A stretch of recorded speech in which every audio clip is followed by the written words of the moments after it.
Hello mga B, so I'll continue my journey with you for my Baguio trip. So nakadating na kami ng Baguio ng 7 a.m. ng Saturday morning. So kumuha na rin kami ng ticket pabalik dahil baka mahirapan kaming makasakay sa Victory Liner dahil punuan because of the Panambenga Festival. So ayan na nga, nag-ikot na rin kami. Then nagbabaan na yung mga kasama namin and papunta na kami sa taxi. So kumuha kami ng FX para sama-sama kami. So yun nga pala doon, ang taxi nila is 4 lang ang pwedeng makasakay. Hindi pwedeng mag-exceed sa 4 dahil yun yung ruling ng Baguio LGU doon. So 2 taxi yung sinakyan namin. So naka-separate kami. Yan, paakit na kami dun sa place ng PhilAm compound. So this is the house. Ayan na yung kanilang area. So ito yung loob ng bahay namin. Kumpleto naman siya. Wala ka nang iintindihin pa dahil secured yung place. So we have 2 rooms. Yung room na yan is for our elders na mga kasama. And ayan yung room namin. So after that, medyo nagkalat pa yung mga gamit dahil sobrang excited and pagod. And after that,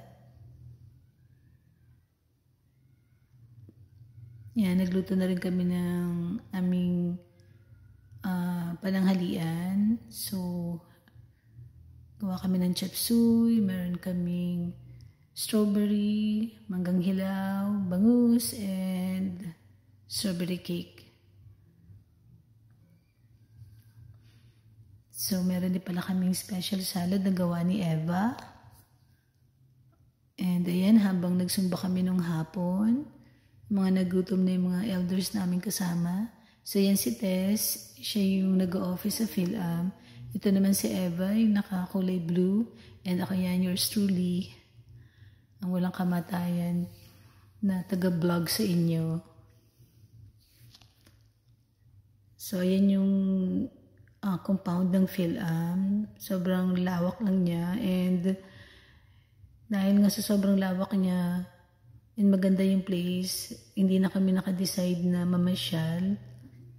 Tapos yan, gawa ulit kami ng strawberry cake dahil konti lang yung nagawa kanina.